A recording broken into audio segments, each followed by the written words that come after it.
23 heures passées de 4 minutes, vous êtes sur Europe 1 et c'est la libre antenne. Si vous nous rejoignez maintenant, chers amis, vous pouvez composer le 01 80 20 39 21, numéro non surtaxé d'Europe 1, et bien évidemment, je me ferai un plaisir d'échanger avec vous tout à l'heure. Pour le moment, nous accueillons maintenant Marie sur la libre antenne. Bonsoir Marie. Oui, bonsoir Olivier. Bonsoir. D'où nous appelez-vous Marie ? Alors, j'appelle de Bourgogne. D'accord. Et quel âge avez-vous ? 58 ans. D'accord. On s'est déjà parlé, Marie, non ? Non, pas du tout. Jamais. D'accord. Vous avez Non. une voix qui m'est familière. Ah bon ? Ouais. Non. Qu'est-ce qui vous amène, Marie ? Dites-moi. Alors, moi, je vous appelle pour vous dire que j'ai le syndrome de la personne raide. D'accord. Donc, je ne sais pas si vous connaissez. Non, absolument pas. Alors, donc, c'est exactement le même problème que Céline Dion. D'accord. Donc, moi, je voulais signaler ce problème parce que, c'est la galère. On met très très longtemps à découvrir cette maladie et on est prise par tout le corps médical pour une folle. Pourquoi cela ? Pourquoi ? Parce qu'ils ne trouvent pas.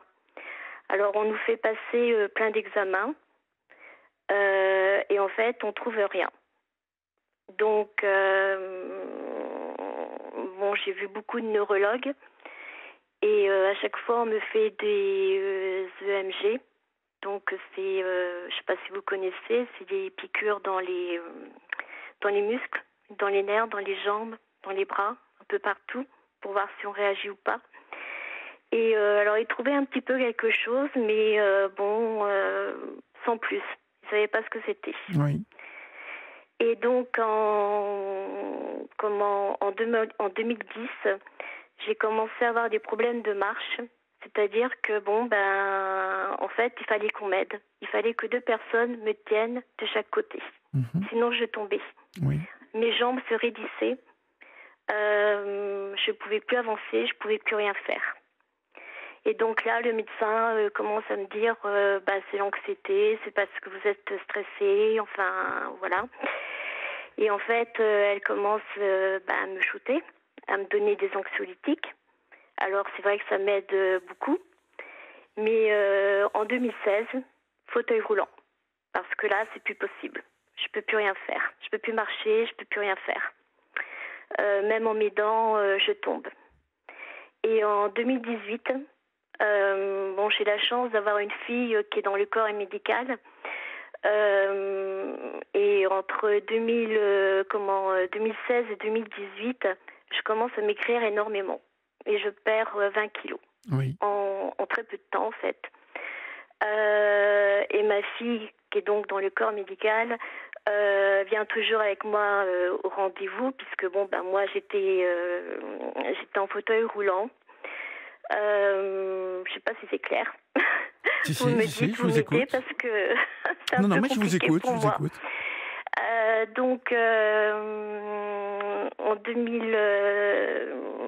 En 2018, on me trouve un diabète de type 1. Oui. Donc, à 54 ans, diabète de type 1, c'est extrêmement rare, puisqu'un diabète de type 1, en général, c'est quand C'est on à la est jeune. naissance, oui. C'est quand on est jeune Mhm. ou petit, enfin bref, puisque c'est le pancréas qui fournit plus d'insuline.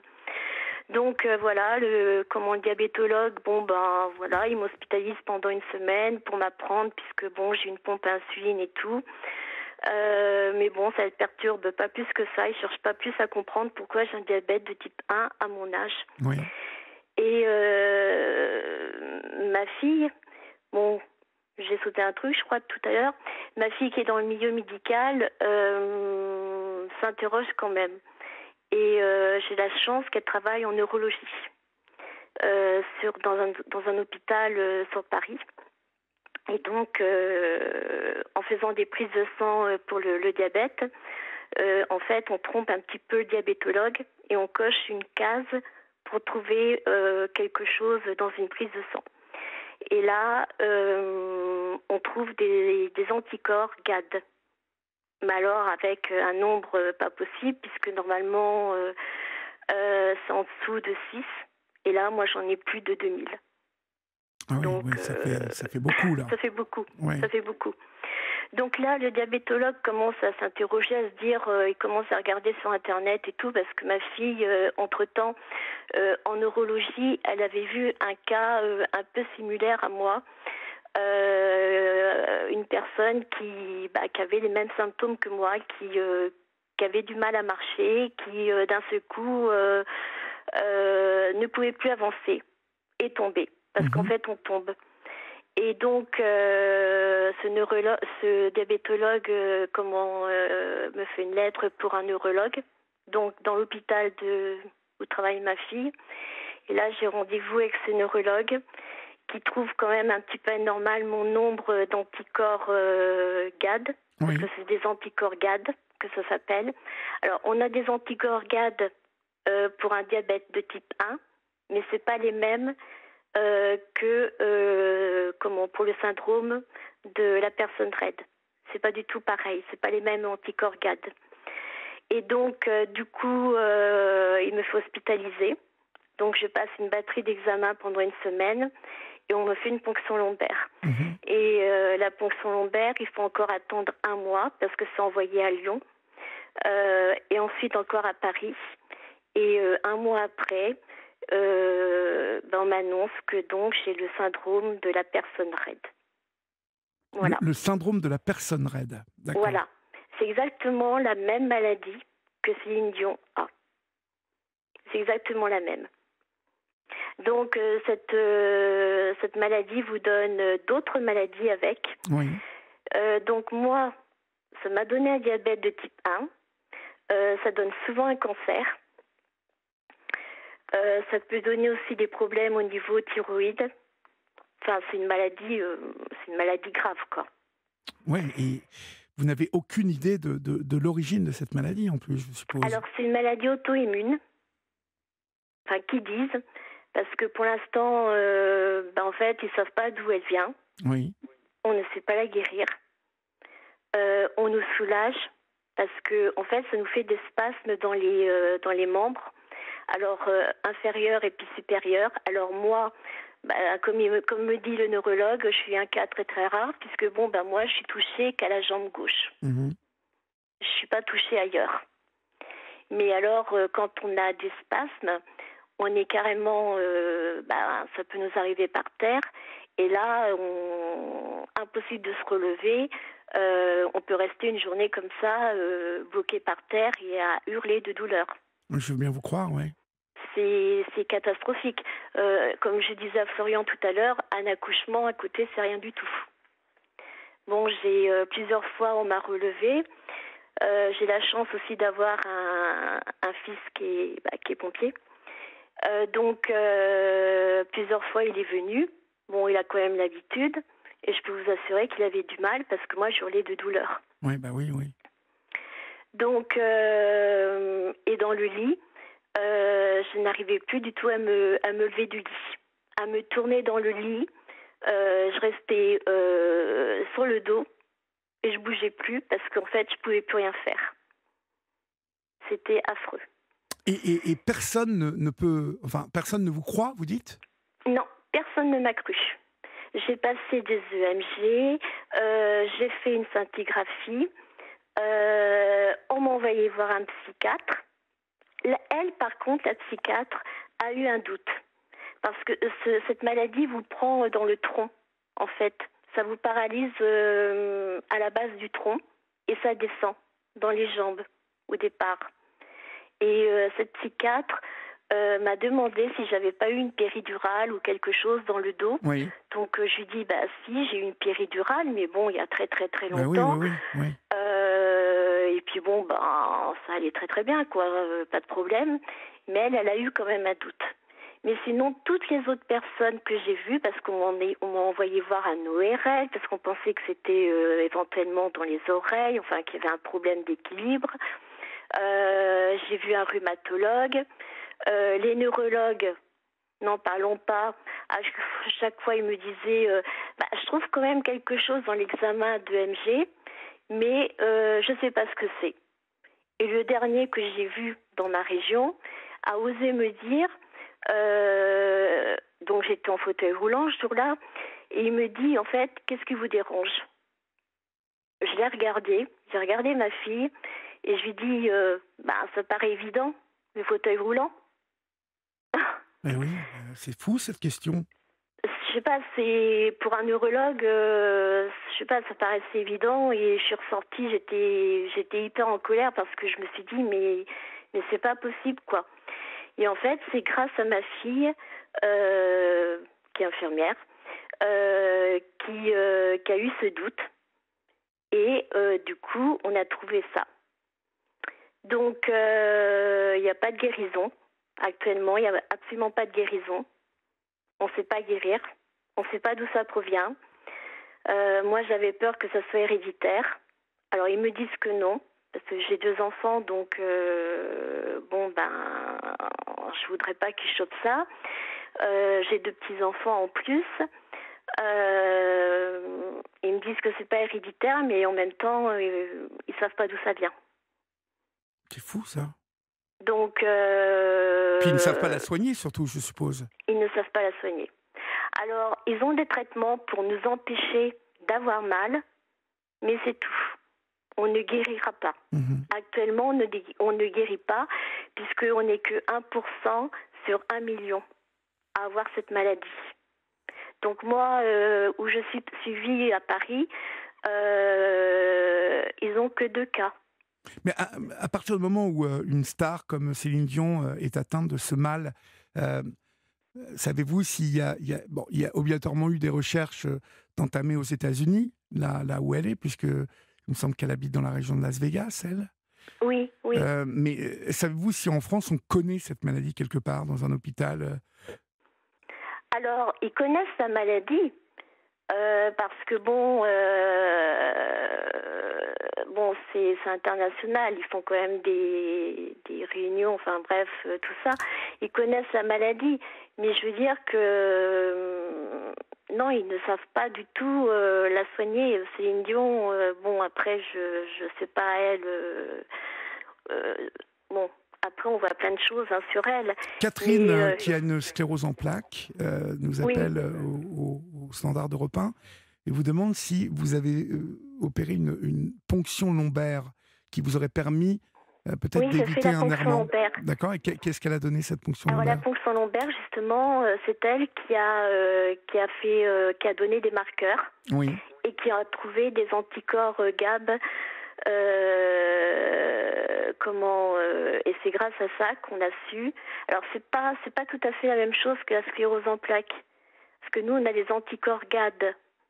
Donc la sclérose en plaques, je crois qu'ils en ont pas. Mais en fait, ils savent pas. Ils savent simplement nous aider. Donc on fait des cures. Moi, on m'a proposé de faire des cures d'immunoglobuline. Oui. Donc j'en ai fait 3 à 4 à 6 semaines d'intervalle.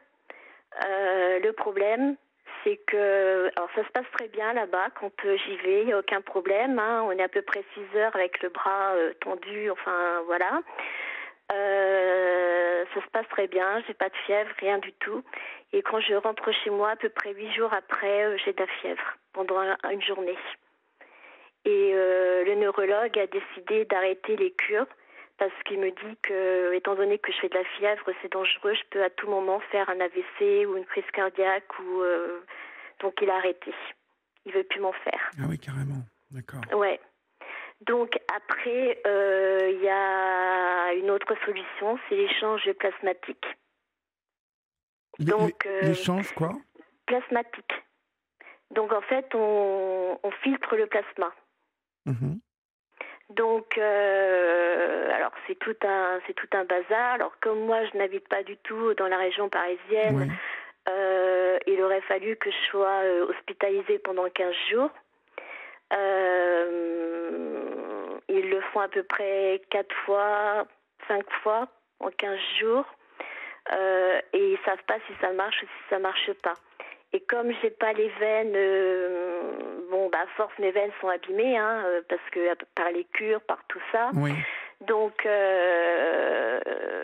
ils sont obligés, moi, ils auraient été, ils pensent obligés de me poser un cathéter à la cuisse, dans l'artère, ou je sais plus trop ce qu'ils m'ont Oh dit. là là.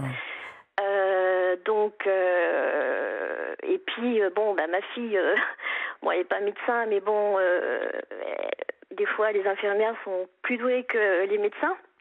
Oui. C'est malheureux à dire, mais c'est un petit peu la vérité. Mhm. Je trouve qu'elles sont plus à l'écoute.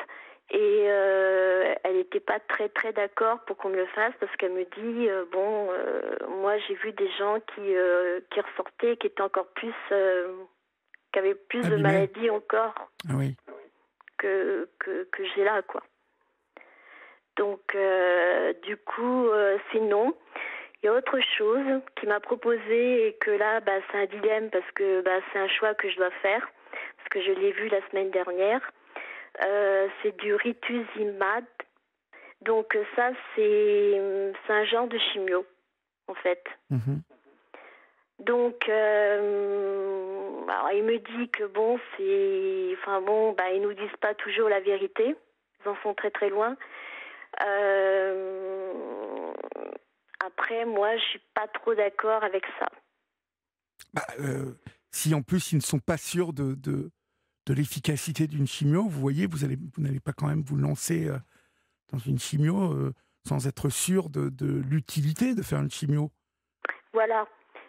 Surtout que moi, ils s'attendaient pas à ce que je fasse de la fièvre avec les cures, parce que normalement les cures, ça se passe très bien pour les personnes. Oui. Et moi, manque de bol, je fais de la fièvre. Bon. Donc je me dis, parce que c'est vrai que moi je fais un peu des trucs un peu spéciaux par moment. Je me dis, qu'est-ce qui va encore m'arriver avec ce truc-là, quoi. Donc du coup, il me laisse choisir, il me laisse le temps, comme il m'a dit. Bon, je pense que comme ils savent pas la guérir, et puis que on n'est pas beaucoup, je pense qu'ils s'en foutent un petit peu. Et il m'a fait comprendre que là, étant donné que qu'on n'est pas beaucoup, les recherches, on n'en fait pas beaucoup non plus. Mmh. Alors il m'a quand même dit que avec Céline Dion, ça pouvait peut-être faire bouger les choses, mais pas dans l'immédiat, ça c'est sûr. Ça fait un moment qu'elle souffre visiblement de cette maladie-là. Oui. Ça fait plusieurs années, hein. Ça fait au moins 4-5 ans, non ? Ça fait beaucoup plus longtemps, elle. Ah oui, beaucoup plus longtemps. Ah oui. Par contre, je pense que comme étant donné qu'elle a plein de médecins, qu'elle est bien suivie, et puis que elle est quand même pas comme nous, parce que moi je dis que je suis un numéro parmi tant d'autres. Oui, non, ça c'est sûr qu'elle doit être très suivie, parce que je crois même que quand... je me réfère au film qui a été fait sur elle. Je crois que quand elle découvre cette maladie, elle est en plein show à Las Vegas, c'est parti pour 2 ans de représentation. Oui. Et je pense que, bien évidemment, il y a des enjeux économiques là. Mais je crois qu'elle s'est arrêtée du jour au lendemain. Hein. Elle s'est soignée. C'est du sérieux. Mais oui, parce que ça attaque les cordes vocales en plus, cette histoire. Alors, moi, pour l'instant, j'ai pas ce problème-là. Alors, après, elle, je sais pas ce qu'elle a, parce que moi, ça m'a développé un diabète. Mais elle peut très bien avoir un cancer. Oui. Qu'elle dit pas. Mmh. On ne sait pas, puisque c'est vrai que l'autre jour, moi parce que je savais même pas qu'elle avait parlé. Après j'ai entendu parler. Je vois dans l'état qu'elle est. Je vois aussi beaucoup de choses. On dit beaucoup de choses sur elle, mais je veux dire que les gens, faut qu'ils arrêtent de dire n'importe quoi, parce que elle le fait pas exprès, et puis c'est vraiment une maladie grave, quoi. Bien sûr. C'est pas, c'est compliqué, hein. Donc elle, je sais qu'elle a fait, qu'on lui a injecté si c'est vrai, des cures d'immunoglobuline carrément dans la moelle épinière. Oui. Mais apparemment le traitement n'aurait pas marché. Donc je sais pas si c'est vrai ou si c'est pas vrai, parce que là, comme on l'entend plus. Mais elle, de toute façon, je pense que elle est comme, elle est comme moi. Hein, de toute façon, quand on est malade, on est malade. Ah, vous pensez qu'elle est en fauteuil roulant là ? Bah, écoutez, j'en ai un petit peu peur, hein. Mhm. Parce que bon, je pense qu'elle a tiré un maximum Continuer pour de travailler, chanter, ouais. c'est ce que j'ai fait moi, parce que bon, si vous voulez, c'est tellement, ça vient pas du jour au lendemain. On a vraiment des petits signes, petit à petit. Donc, du coup, on tire un maximum, Oui. et puis du jour au lendemain, en fait, votre corps, c'est stop, c'est vraiment fini. Mhm. Vous pouvez plus marcher, vous tombez. Et c'est là que moi que je me suis rendu compte. Et puis en plus de ça, ce qu'elle a pas dit et ce qu'on a, c'est que par exemple un tout petit bruit, mais vraiment un petit bruit de rien du tout, nous fait faire une crise qui peut durer un jour ou je sais pas combien de temps. Ah oui, carrément. C'est carrément un truc de malade. Comme je disais à Florian, moi je me suis rendu compte pour traverser par exemple une rue, je ne pouvais plus. J'avais les jambes qui étaient complètement paralysées, enfin je pouvais plus du tout marcher Oui. et je tombais. Et on ne sait pas pourquoi. C'est un truc de malade. Donc elle, je pense que c'est sûr qu'en chantant et puis en faisant ce qu'elle fait, moi je pense qu'elle va très très mal. Parce que bon, moi je me vois et moi j'ai qu'une seule jambe. Parce qu'elle, d'après ce que j'ai compris, elle a les cordes, oui, elle a les cordes vocales. Donc moi pour l'instant je suis pas atteinte à ce niveau-là. Mais Mais bon, bon, elle a les cordes vocales parce qu'elle est chanteuse. Vous voyez, vous ne chantez pas. voilà. Donc, je Ouais. pense que les cordes vocales, c'est un muscle comme un autre. Donc, vous voyez, si cette maladie s'attaque, et visiblement, elle s'attaque à pas mal d'endroits du Oui. corps, et Oui. si elle s'attaque aux muscles, il est normal qu'elle soit touchée. Mais voilà, je ne sais pas plus que ça. Hein. Vous en connaissez sans doute beaucoup plus sur Céline Dion que moi. Disons que moi je me suis renseignée. Après c'est pas évident parce que bon, j'ai Ouais, été puis il sur. se dit beaucoup de choses sur elle. Hein. C'est une star, Oui. donc faut en Les prendre gens disent n'importe oui, quoi. et en laisser. Et ils disent n'importe quoi et je trouve qu'ils sont extrêmement méchants.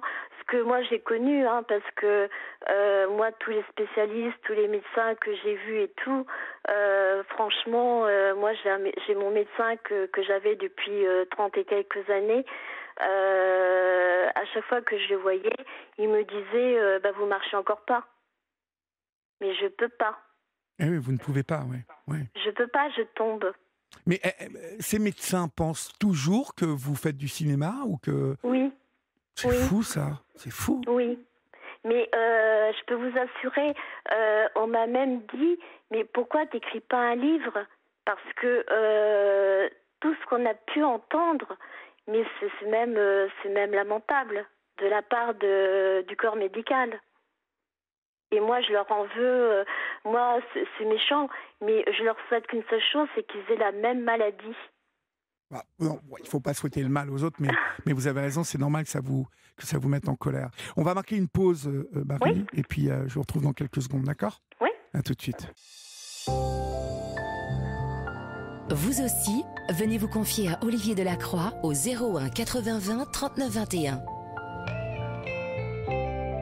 Et je vous rappelle que vous pouvez retrouver le podcast Au cœur de l'histoire avec Virginie Giraud partout, tout le temps, sur toutes les plateformes d'écoute et sur europe1.fr et bien évidemment sur l'application Europe 1, Au cœur de l'histoire avec Virginie. C'est tous les samedis et dimanches de 15h à 16h et c'est tous les jours une histoire inédite exclusivement en podcast. Voilà. Il est 23h29 et nous sommes toujours avec vous, Marie. Vous souffrez de cette maladie mystérieuse quand même, parce que vu l'attitude des médecins en plus qui ne vous croient pas, ça moi je trouve ça toujours formidable, les médecins qui ne croient pas en fait, ils sont là pour trouver normalement au lieu de vous dire qu'ils ne vous croient pas.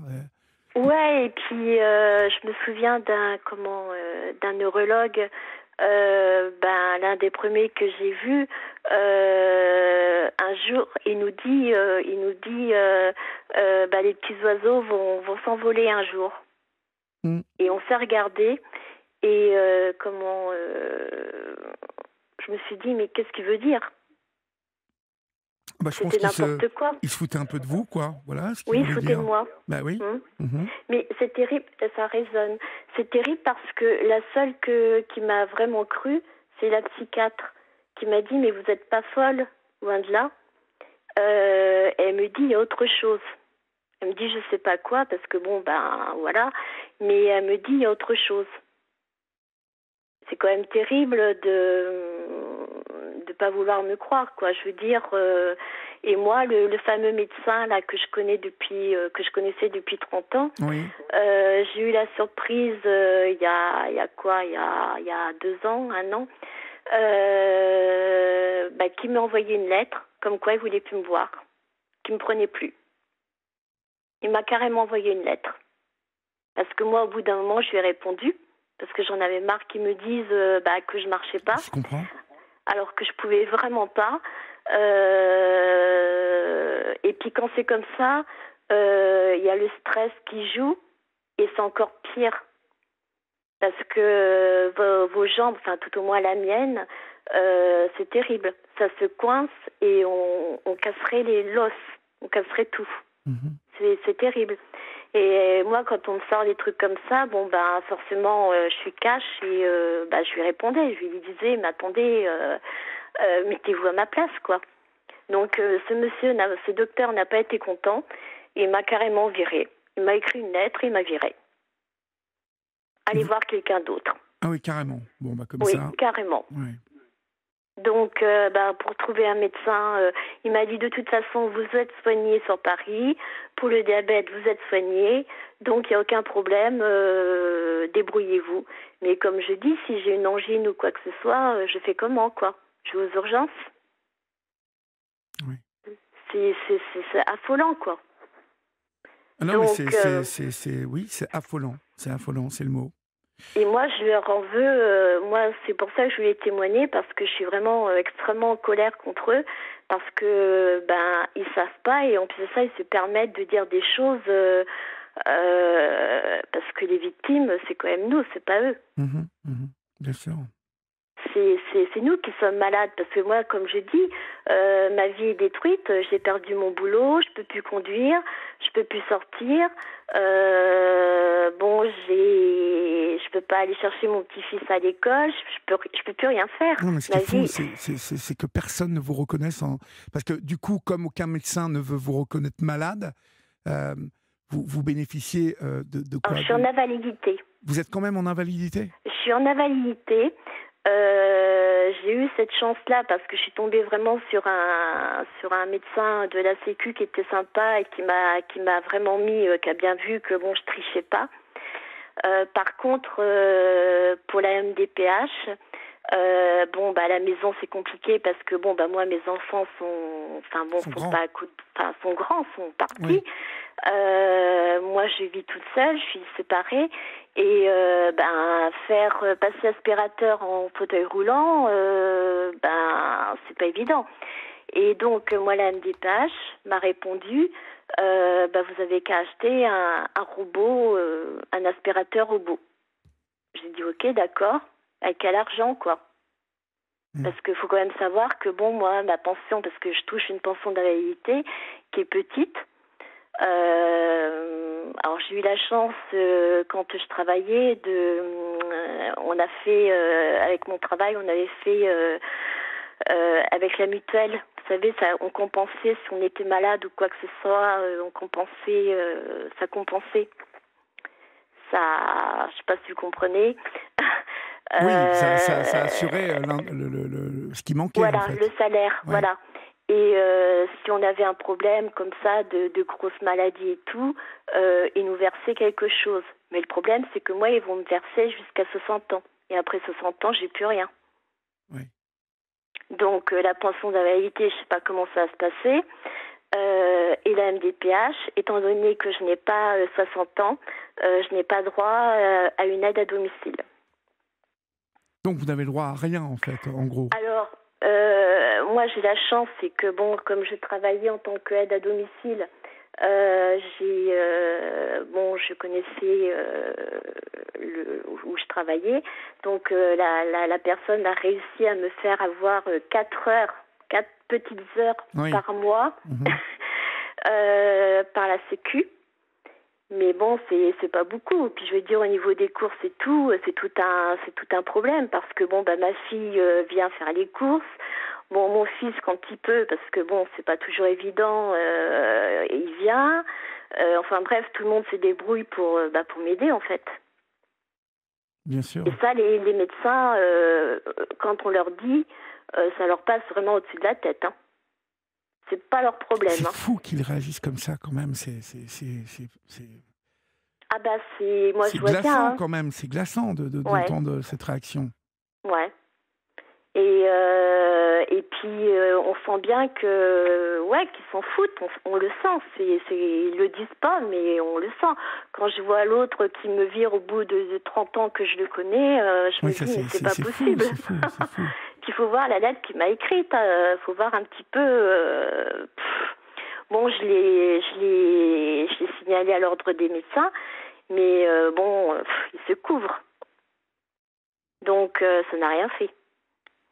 Non, mais c'est carrément très étonnant de voir le comportement des médecins avec vous. Ça, c'est Ah oui, mais moi je suis complètement, moi je leur en veux beaucoup et c'est vrai qu'en plus de ça, je leur fais plus du tout confiance.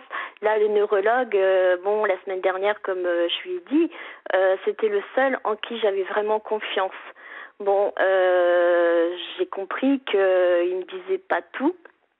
Et donc, forcément, c'est fini. Maintenant, c'est fini. Parce que bon, là, je suis quand même traitée au niveau... donc, ils vous donnent des médicaments pour la douleur. Donc, je sais pas si je peux les dire. Je peux. Oui, vous pouvez. Donc, je prends du Valium. Parce que, ils me donnent du Valium. Oui. Donc, j'en prends 4 fois par jour quand même. Donc, mon corps s'est habitué, parce que je sais que mon corps s'est habitué. Donc, avant, je dormais très très bien. Mais depuis quelque temps, je suis quand même moins shootée. Par contre, il m'a donné, il n'y a pas très très longtemps, il m'a donné du baclofène. Et ça, le baclofène, c'est assez efficace, je sens. D'accord. Du baclofène étant un médicament généralement pour traiter l'addiction à l'alcool, c'est très curieux. Oui. Ouais. En fait, il fait un peu tout en fait. Hein. Ça fait un peu, c'est un relaxant des muscles. D'accord. Donc, dès le début, quand j'ai commencé à faire les cures, parce que dans ces hôpitaux, moi, je l'ai pas vu beaucoup, le neurologue, on voit toujours que des internes. Enfin bref, c'est assez comique. Et j'avais vu un interne qui m'avait dit du baclofène, ça serait très très bien. Et là, l'autre fois, je lui ai dit quand même au neurologue, je lui ai dit le baclofène, ça serait peut-être pas mal.